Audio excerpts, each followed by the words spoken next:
Hello there, lovelies on Facebook. Hello there, lovelies on Instagram. I'm Donna Hoffman. They call me the Interior Design Advocate. I'm one of America's leading design coaches. I love to come out here every Tuesday, stop what we're doing here at our luxury interior design company, and I love to talk to you about what's happening at your home, in your project, in your design life. Are you going nuts trying to fix that room that's just not looking right? Are you frustrated with an area of your home that you just can't get to be Pinterest beautiful, house happy, magazine marvelous? I'm done with my alliterations. If you are frustrated in any way, we love being here for you to really help you over that design hump. That's what we do. I've got wonderful online courses. One's all about how to design a room from really the ground up. Another one's all about how to give a room a facelift. So we like to do some quick teaching here on Tuesdays, 4 p.m. every single Tuesday. That's 4 p.m. Eastern if you are watching this on our YouTube channel or on Facebook after it's gone into reruns, into replays. So what are we talking about today? Well, first of all, it's great to see you. You look great. You look nice and golden. It looks like you've been out there enjoying the sun. I'm just back from a nice long weekend. For my birthday, I was out at the Jersey Shore for a couple of days, and I came back to my office, and I'll post a picture on my design Instagram showing you what my wonderful team, especially Katie over here, did to decorate my desk while I was gone, and how pretty it looked. Really happy, and a beautiful card too. Anyway, bottle of wine. We'll be drinking that soon, maybe tonight. Anyway, let's talk about what we're talking about today. And today we're talking about how do you finally actually create those beautiful results in your home if you've been feeling a little stuck, right? Now, certainly the online courses I teach have been empowering thousands of women across the US and beyond to get unstuck and to do beautiful things in their home. But what if you're not ready to take a course? Or what if you want to know what you can do without, spending a dime? What can you do? Well, there are a couple of things you can do and a couple of things you need to know to be able to get your motor going. In fact, what I'd like to know from you, and I'd love to have you type it in on Instagram, type it in on Facebook. I'd love for you to type in and tell me what is hardest for you in decorating. What drives you crazy in decorating your home? What just makes your knees knock or makes you confused? What in design makes you get totally nervous or overwhelmed? Because I'm going to start by 10. While you're typing that in, what I want you to know is that design requires steadfast confidence and know-how. We'll talk about some know-how later, but when I talk about confidence, I mean it. I mean that you need to, in design, be able to make a decision and move on. Make the next decision and move on. If you are indecisive in design, forget about it, as they say in Brooklyn. Forget about it. You will continue to redouble your efforts. You won't move forward. One of my greatest design teachers taught me, Donna, once you make a decision in design, you move on. Can you always go back and rethink it and change it and tweak it and massage it? Sure you can. It's like watching your own belly button. Nothing is going to move. Nothing's going to happen. You cannot do it. You've got to have the right know-how, yes, in place so that you can just make your decision, move on. So you need clarity. And if you are an indecisive person, I've talked about this before, what you are in life, you'll be in design. If decision-making in life is hard for you, decision-making in design is going to be really hard for you. So I encourage you to do whatever it is you can from a mindset perspective to get yourself confident enough to know, I can trust myself. I make good decisions. I'm smart. I've got this. I can do this. And if it means adding to your know-how vocabulary by getting some more design knowledge under your belt, then do that as well. But confidence is an absolute must, as is know-how and strategy. And I'll tell you how to get more of that in a little bit.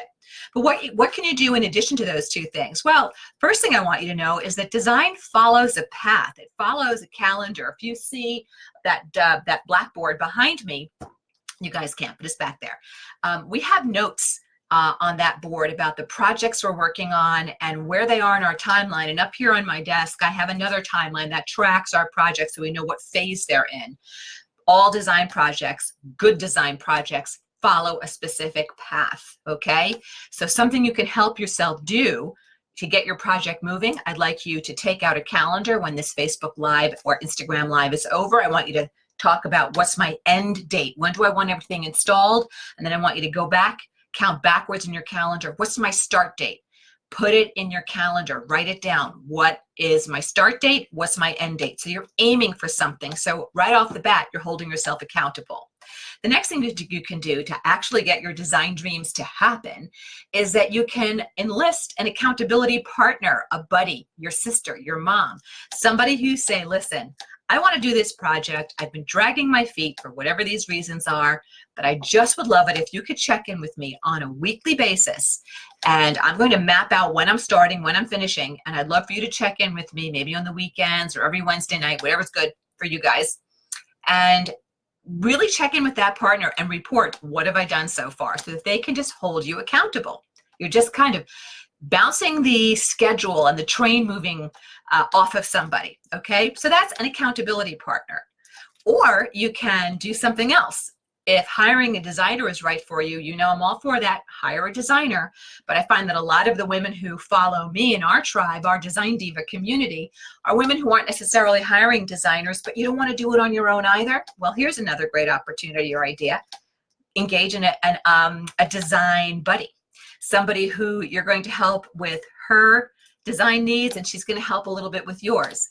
I think it's great to remind you at this point that you have to remember, like I teach in my Decorating Genius course, be very careful though, when you're working with someone else, they're going to advise you based upon their design fingerprint, not yours.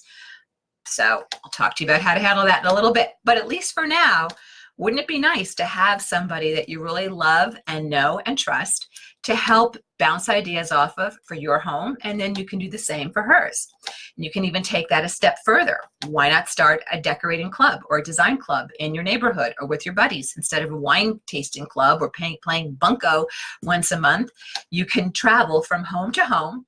And the hostess is the woman whose room is being worked on by the whole group, and you put your question in front of the group, and the group starts throwing out ideas. You can bring magic sliders as furniture sliders along with you. People can help rearrange furniture, and whoever is hosting that or the next night, the next month, her room gets worked on. So you're creating like a design party to go from home to home to home with. That's something else you can do.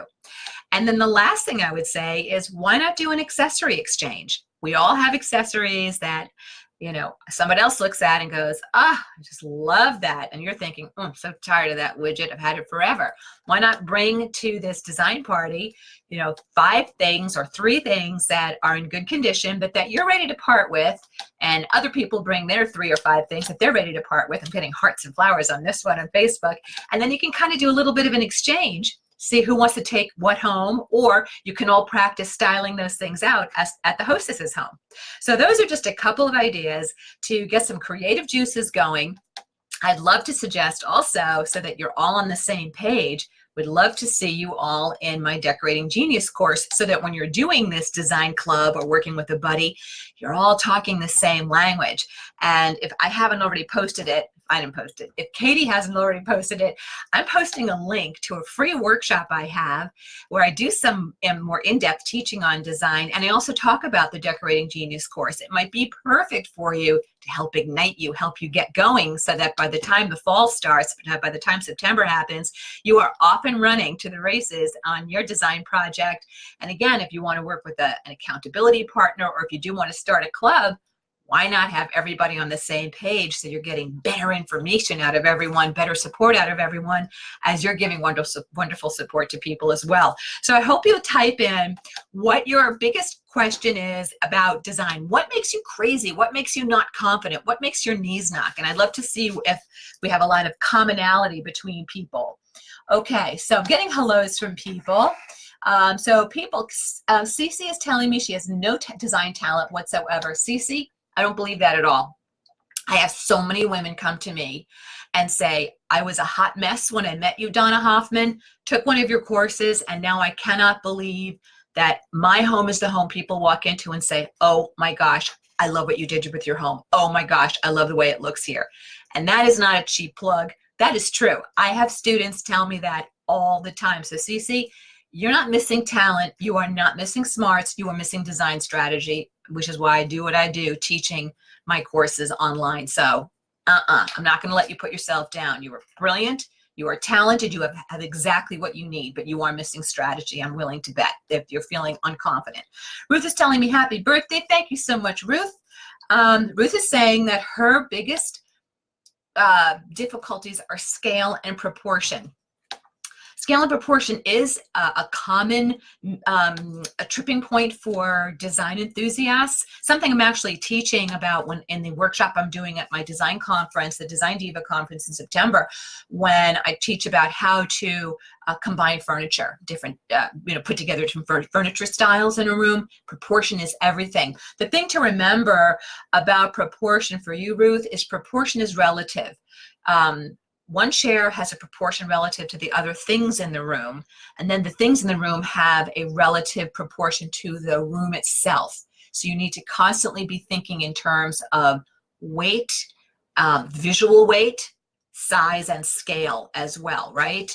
But that's really a common tripping point, and you have to get it right. So I would say, Ruth, definitely get some more design know-how under your belt if you can, because design, proportion and scale are biggies, and that's probably one of the biggest among the bigger tripping points for design enthusiasts. And when DIY goes off the tracks and looks bad, very often, well, I'm going to see what the other answers are. One of the answers I was going to say was the reason, but proportion is another one.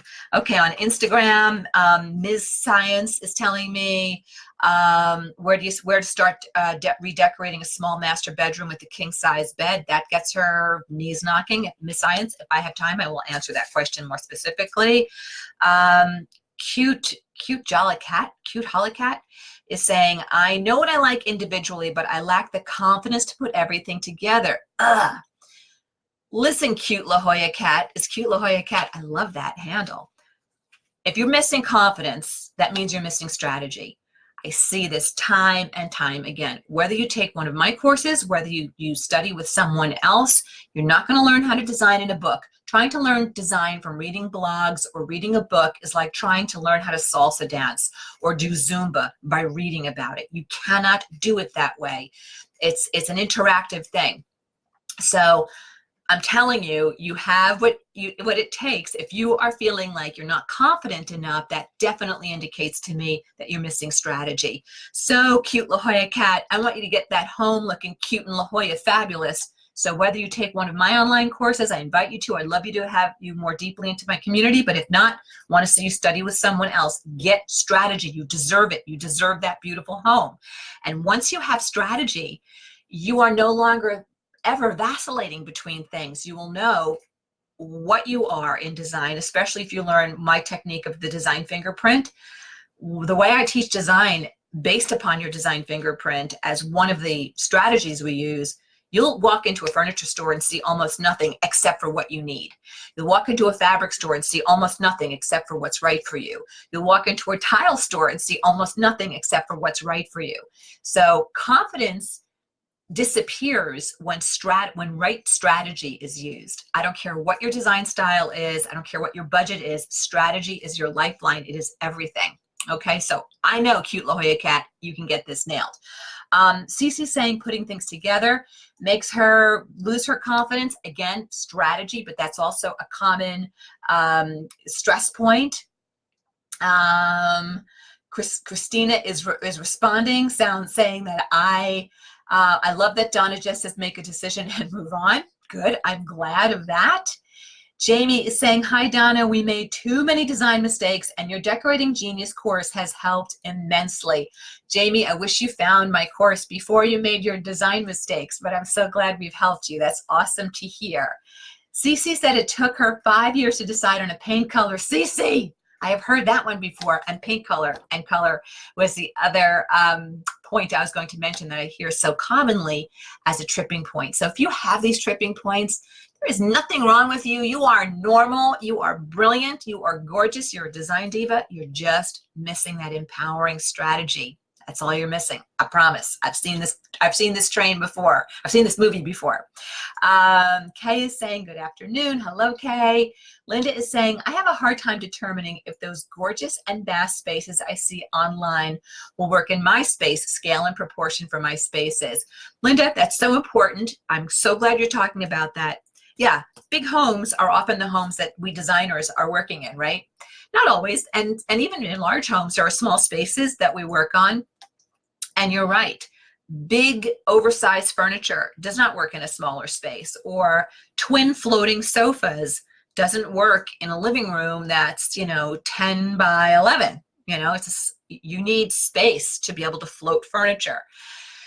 So the art of space planning, furniture space planning, I was talking about it last week, I think, one of the most underrated, undervalued elements in design, but it is so important. It sets up a room's beauty. It does, and it sets up a room's function. I just stayed in a lovely, charming little bed and breakfast with Steve over the weekend when we went away for my birthday. Charming. But the room was so uncomfortable. It was so poorly space planned. The proportion of the furniture in the rooms was so bad. And this room was so off as well. It wasn't comfortable to be in. Even though some of the pieces were beautiful, the light fixtures were beautiful, room colors were fine, carpets were fine, but it was so uncomfortable because space planning was off, and so was scale and proportion. So you have to learn how to do, I'm sorry to say, it sounds dull as paste, a measured space plan. You learn how to do that. When you learn how to do it, it's so easy. I'm telling you, when you learn the rules and the strategies to put together a space plan, it's a piece of cake. It's a cakewalk. Then you go shopping, you know exactly what will fit and why, and what won't fit and why, which is why you're so on target and focused when you're out there shopping. So Linda, that's really common that you struggle with that. Linda, I don't remember if you're coming to the Design Diva conference, but if you are, definitely scale and proportion and mixing furniture is something as well, that and space planning. Those are all things that we're going to be tackling in the Design Diva workshops through the 1.5 days. So I don't remember if you're on the roster there, so I apologize if you are, and I forgot that. Jamie's saying, I love the accountability partner idea, keeps you on track. Good, Jamie, definitely. Steal all these ideas, please. Joyce is saying, hi. Mary loves the idea of a design club party. I do too. Furniture sliders, some wine, go for it. I say do it, Mary, go for it. And let me know how it goes if you try it. Mary Sue is saying, I agree about the accountability partner needs to have your interest in mind. Good. Design fingerprint is everything, right? Just remember, the design fingerprint is how you tick in design. So if you talk to your best friend, Amy, she's going to be talking to you about how she ticks in design. So just be really clear on who you are in design if you're going to go into this design partnership or this design party thing, or pick up my course so you can learn what your design fingerprint is, so you can really bring more to the club as well. Jamie is saying, Linda McCone, Donna's Decorating Genius course has a segment on space planning and how to design relevant to the space and challenge. Good, thank you. I'm so glad that you're liking that. Jamie's saying the biggest challenge for her is wall art and accessories after the big stuff gets placed or replaced. Listen, that's called the styling and the finishing in a room. And you know what? Clients are always amazed when we have the big delivery, the big reveal, all the furniture's in and the window treatments. And then it looks beautiful for 7 minutes, and then they go, wait a minute, it looks a little cold in here. I said, yes, it does, until all the accessories and the lamps and the last little doodad is put in place. That's the styling. That's what gives rooms their warmth, their finishing, their polishing. And I don't know, I believe you're one of my students as well, Jamie, because you've done Decorating Genius. Jamie, you should check out Design CPR. That's all about, that is an entire course just about how to style out rooms, how to do the art, how to do all the tabletop, the bookcases, everything. Because there is a lot of formula and science to everything we do in design, which is why designers have to be fast, because we bill for our time and no client wants to see overbilling. They want to see real efficiency. So, Dina is saying, I'm having a hard time choosing fabrics for a couch and 2 chairs. Yep, fabric selection. See, here's the thing, Dina, with fabric selection, there are 3 things you're juggling. You are juggling the color, right? Fabric has 3 layers. It has color, it has pattern, it has texture too. So there are 3 elements that you are jogging or toggling between as you're integrating that into your whole space. Because let's face it, color alone, there's color on every single element in your room.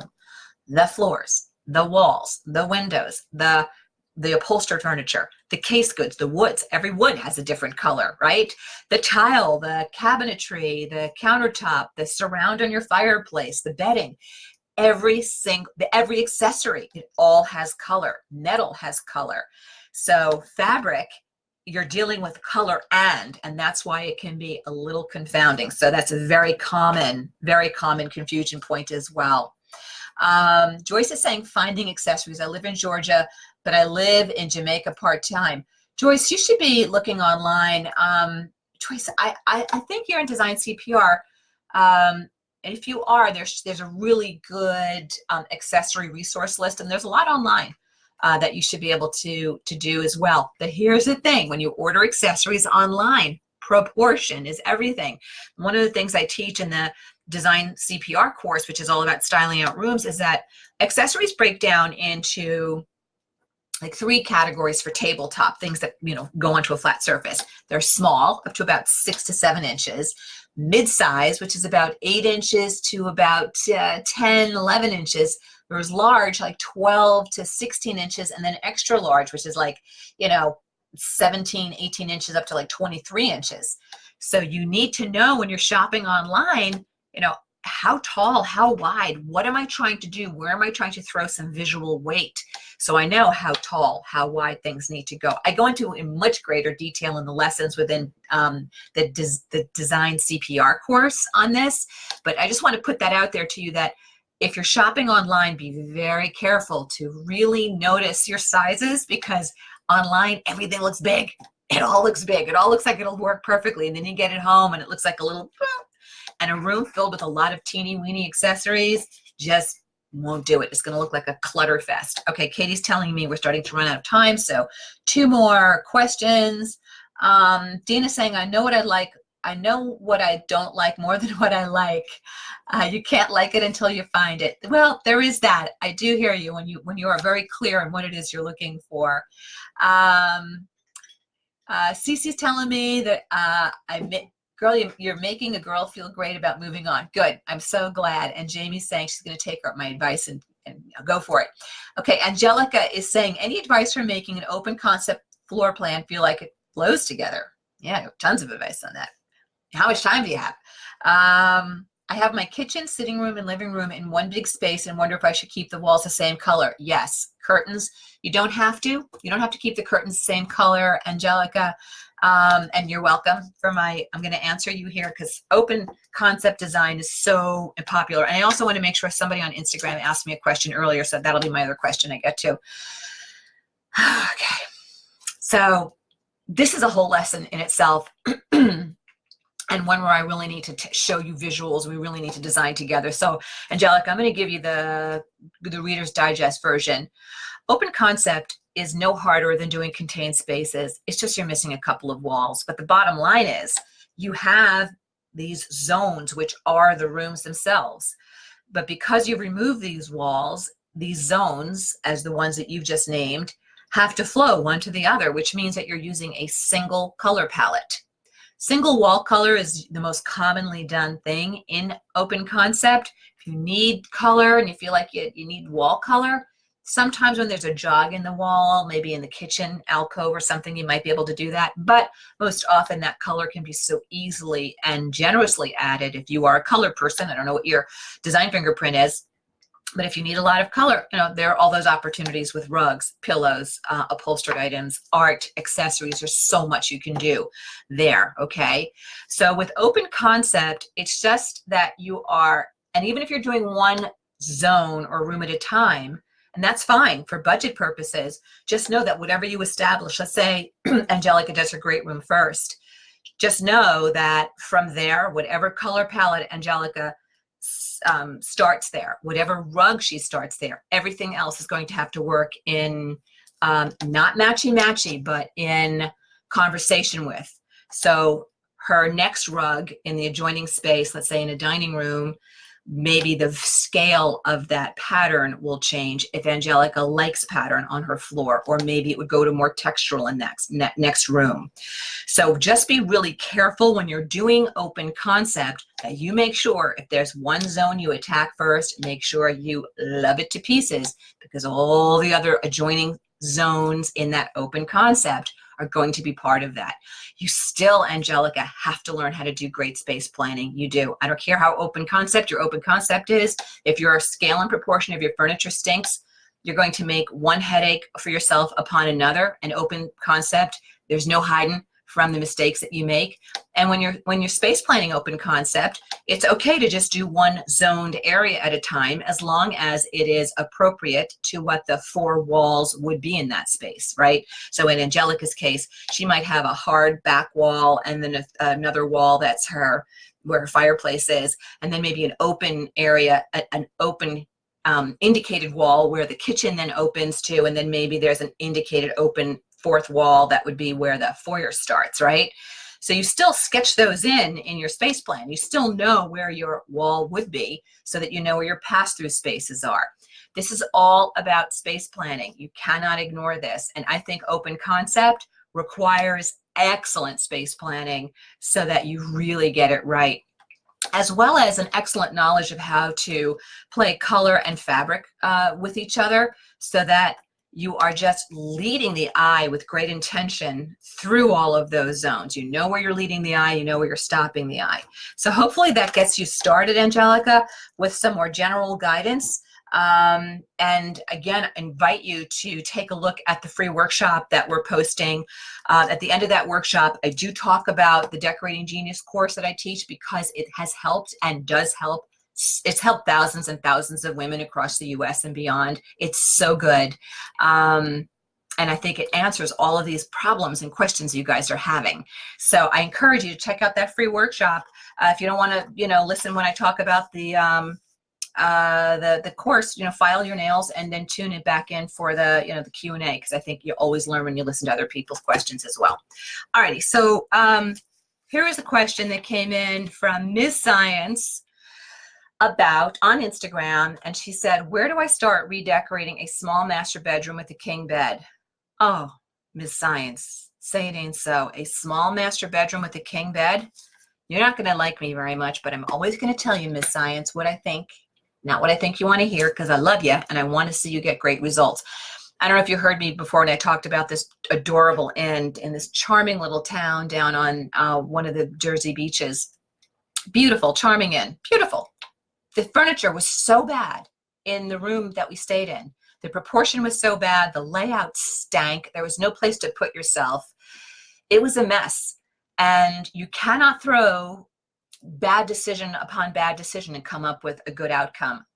I don't like a king size bed in a room that's too small for it. So I hope your small master accommodates your king size bed. The room I was in for the last 5 days had a king size bed in it. I was wishing the entire time it was a queen size bed, because there was no place to put yourself in this room. Proportion is everything, and I think it might be worth it.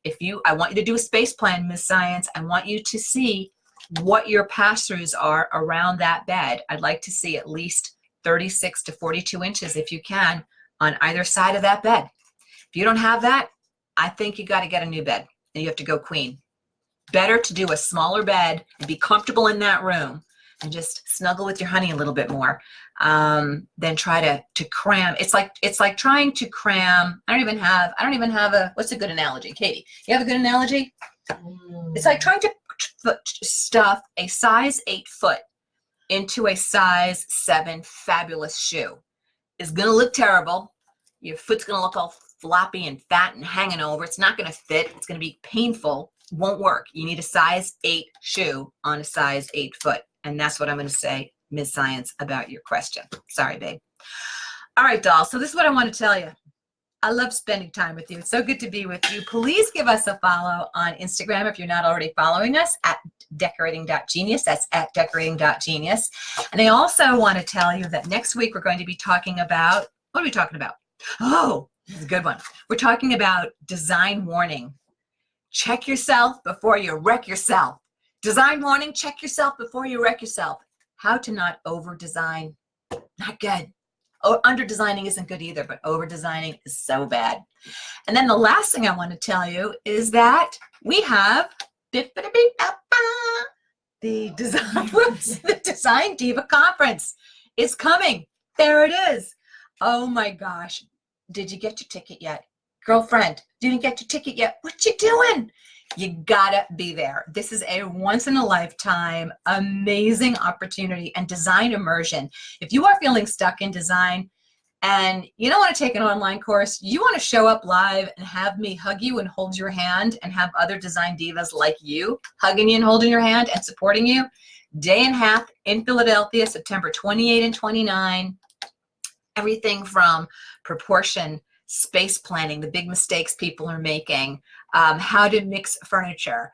There's a design panel. Oh my gosh, there's design masterminding. There's a color workshop that will blow your mind. You will never see color or undertone ever in the same way ever again. Totally empowering. Plus a few other surprises I'll keep in the bag, but go to our website at theinteriordesignadvocate.com, theinteriordesignadvocate.com, and go to the events page and you can learn all about it. I will tell you that the ticket price is $12.95 for a day and a half. We're covering all your meals for a day and a half. And $12.95 is the reg ticket price. Right now we have a special. It's $7.99, day and a half. Grab your mom, grab your girlfriend, grab a ticket. Come on in. We want to see you there. Okay, dolls, I'll see you next week, and it'll be all about check yourself before you wreck yourself in decorating and design. Loved spending time with you, and have a good week, everybody. Bye-bye.